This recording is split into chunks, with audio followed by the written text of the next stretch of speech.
Set a red line, he called it off, and nothing has been agreed to? Well, they've agreed to negotiate, and the one thing that he specifically mentioned was that Iran said they were going to open the strait, and this whole negotiation, this whole ceasefire is based on their willingness to do that. But they have a baseline for negotiations, so I guess there's going to be a 2-week period here where we find out if we can have a diplomatic solution. I think the agreement is to open it and then talk about the rest of it. Well, the strait was not even an issue at the start of this war. The strait was open, and now that becomes the closing of the strait was a result of this war, and now that becomes the key to renegotiating with the Iranians. How did that become the key issue? That was never the key issue before the war began.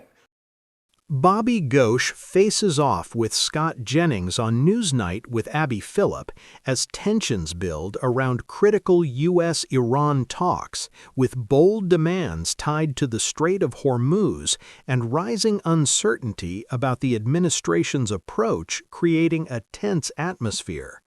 And while Scott Jennings attempts to justify the changing narrative, Bobby Ghosh challenges him strongly by exposing contradictions, raising concerns about the lack of a clear long-term direction, and pointing to the serious global economic risks involved. So let's get into it and watch how Bobby Ghosh firmly takes on Scott Jennings on Newsnight with Abby Phillip. All the things that you're saying were true yesterday, throughout the entire day yesterday. So why move the goalpost tonight, just hours before his deadline? Well, I agree with some of what was said there. We don't really know what's in the 10 points. We haven't seen it.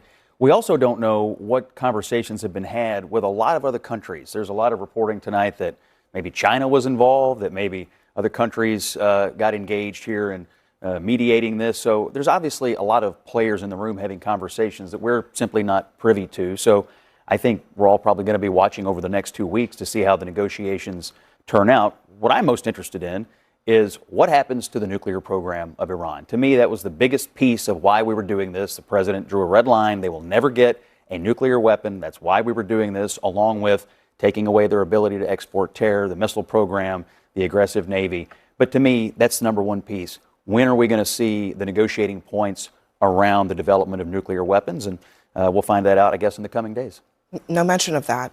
Trump, by the way, and we shouldn't gloss over this, he started the morning with the threat of ending Iran's civilization and ended the day without any clarity on any of the things that Scott just pointed out, and especially the thing that presumptively we went into this war to get control over, which is the nuclear program. Pretty insane jump, right? From destroying civilization to seemingly using their 10-point maximalist plan as a baseline, right? And those are the kind of, just to your point, I really want to understand exactly what's been agreed to behind the scenes here. And if tolling is what's been agreed to, allowing Iran to actually charge a toll for ships to pass through, that would be actually a step backward for our country and for global passage of 20% of the world's oil and gas. That's a huge problem. And you add to that, and I'd like to really understand where we are on the uranium side, and I think the nuclear piece is very, very important. Where are we on the terror program, what's been agreed to there, and of course, what's happened on the ballistic side, and kind of what progress have we made? And I think that's a very important thing to understand. Well, hopefully we'll hear from the president. I don't think anything's been agreed to, by the way, other than... So then why did the goalpost move? Why did he call off he set a red line, he called it off, and nothing has been agreed to? Well, they've agreed to negotiate, and the one thing that he specifically mentioned was that Iran said they were going to open the strait, and this whole negotiation, this whole ceasefire is based on their willingness to do that. But they have a baseline for negotiations, so I guess there's going to be a 2-week period here where we find out if we can have a diplomatic solution. I think the agreement is to open it and then talk about the rest of it. Well, the strait was not even an issue at the start of this war. The strait was open, and now that becomes the closing of the strait was a result of this war, and now that becomes the key to renegotiating with the Iranians. How did that become the key issue? That was never the key issue before the war began. What really stands out is how unclear the broader strategy appears when you compare how quickly the objectives keep changing. If the initial focus was stopping nuclear development, then shifting attention toward issues like reopening the Strait of Hormuz makes the approach seem more reactive than planned. And that is important, because in many past conflicts, frequent changes in goals often suggest a lack of long-term direction. The nuclear issue is not something that can be ignored or worked around. It has been a core concern for a long time, and without a solid system covering inspections, limits on enrichment, and proper enforcement, any progress tends to fall apart over time. Another major factor here is the worldwide impact, especially on energy prices and supply. The Strait of Hormuz is responsible for about 1/5 of global oil flow, so even the risk of disruption can drive prices up and create economic pressure far beyond the region. We have already seen how sensitive markets are to instability in that area. Once a country shows it has influence over that critical passage, the balance of leverage shifts. It stops being a local issue and turns into a global economic concern.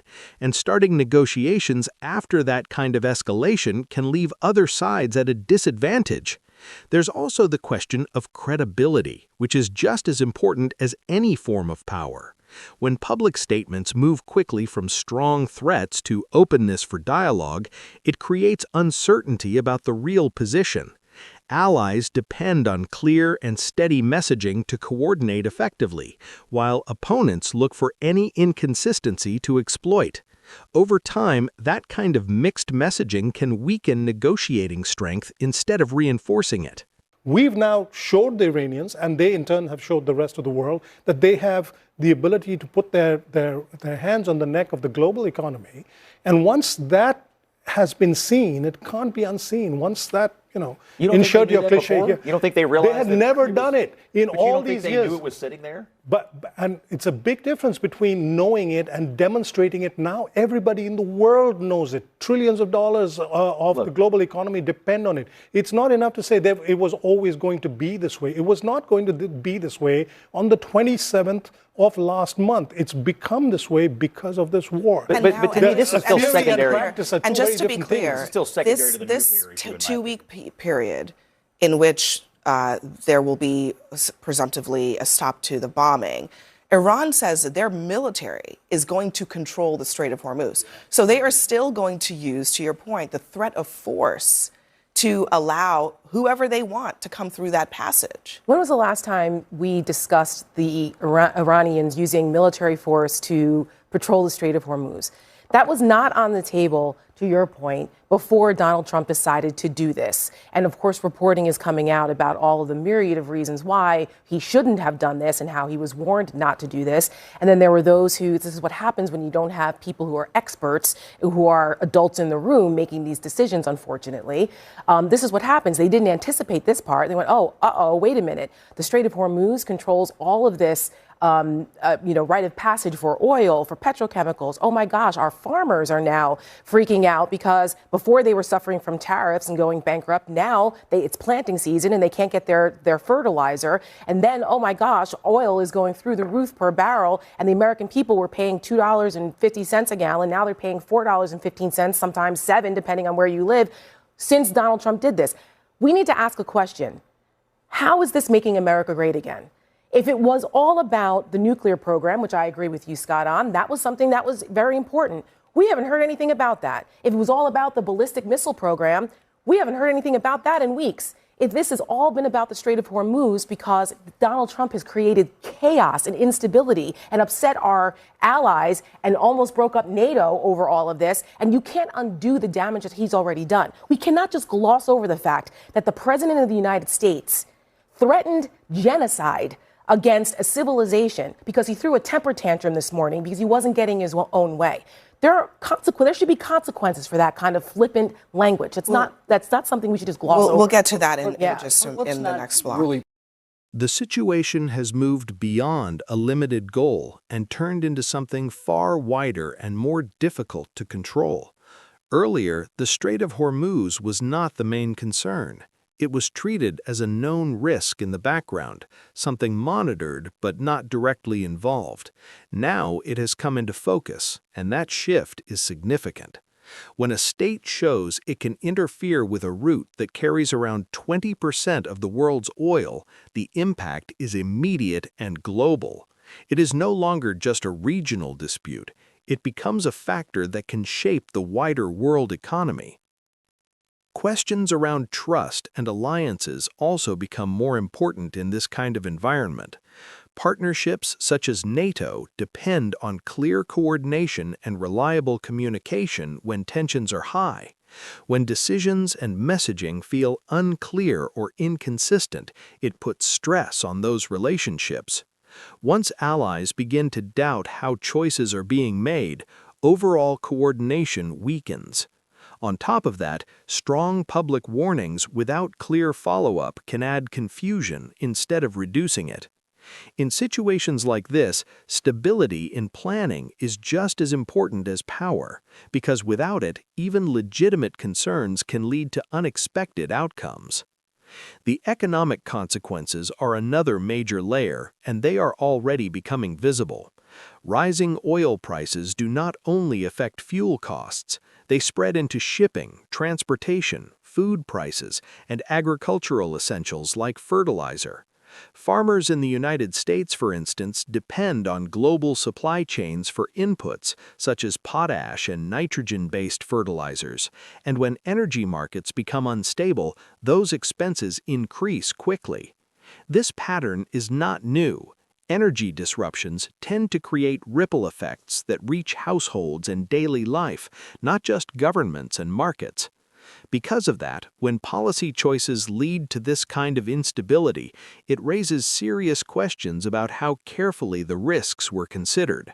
Forget what Scott's point was, though, here. And I agree with you. When we're talking about messaging, you cannot possibly argue right now it has changed from day to day to day to day. But let's just one time in our history, in our recent history, let's look at the long game for once.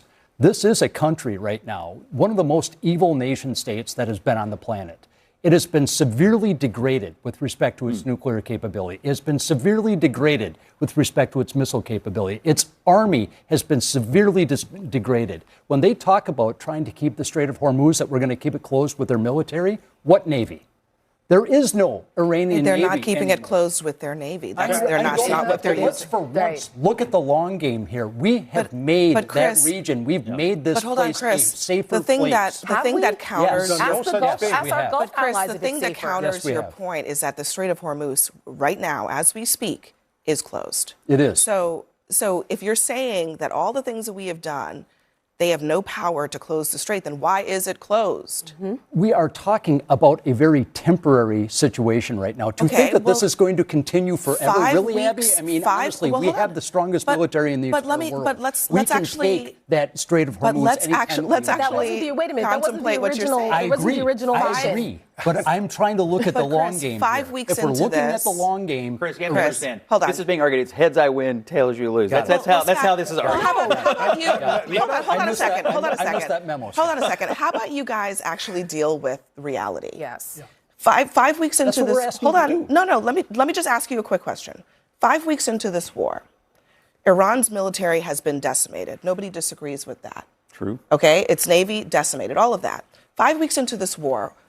First question: why is the Strait of Hormuz closed? It's closed because they're choosing to harass people going through. Okay. With what Navy? I thought they Okay. It's not the thought it was Navy. It's desperate. from the, it's So, from the land. all right. And There's then- the and point then- then. it's a The Navy being temporary- it's a decimated doesn't temporary. It's matter. closed. It's closed. You agree, and that Iran is keeping it closed. And apparently why is opening pending this the United ceasefire. States has threatened to use force to reopen it. We have not. Why have we not done it? Well, the president asked international coalition to come in and deal with this, and 40 countries met about it last week at the direction of Great Britain. He's also said we don't need them. He said we could do it ourselves. Why haven't we done it? He also asked an international coalition to show up and deal with it. You're not answering my and they're doing question. it. Why haven't we done it? Because he wants other countries to Because take it's some also- responsibility for Literally, it. Okay. 48 hours So, ago, he said look, he didn't care about the Straits. The Long Straits was term- Long-term, short-term, however you look at it, Iran has successfully, from a point of profound weakness, been able to keep the Strait of Hormuz closed. And the reason that we are in this moment where the president is negotiating on their 10-point plan is because it is so important to him that that strait be reopened. And to Bobby's point, they have demonstrated to the world that they have economic leverage over the rest of the world. That's right. And so what does the United States do about that? That's the question that we are facing right now. There is a clear difference between what is being said and what is actually happening on the ground. Long-term progress can be discussed in theory, but if a major global shipping route like the Strait of Hormuz is still facing disruption weeks into the situation, then that becomes a real issue that cannot be ignored. About 20% of the world's oil moves through this passage, and even temporary blockages can push prices up and unsettle global markets. So even if Iran's conventional military strength has been reduced, the ability to still cause this level of disruption shows that it holds strategic influence beyond traditional force. Another point that is often missed is that modern conflict is not only about ships or aircraft anymore. Iran has focused heavily on asymmetric methods, including fast-moving small boats, naval mines, and drone systems that can target shipping lanes without needing a large navy. Similar tactics have been seen before, where less powerful forces still manage to interfere with or control key routes. This is why assuming that military strength alone equals full control does not always match reality, especially in narrow and heavily used waterways like Hormuz. Then there is the alliance dimension, which adds another layer of complexity. If reopening the strait were a simple task, it likely would have been resolved already. The fact that multiple countries are being considered shows how delicate and complicated the situation is. Allies did not enter these kinds of scenarios without coordination because any escalation can have global consequences. In the end, the main point is that real success is not just about weakening an opponent's forces. It is also about keeping stability, protecting wider economic interests, and having a clear direction for what happens next.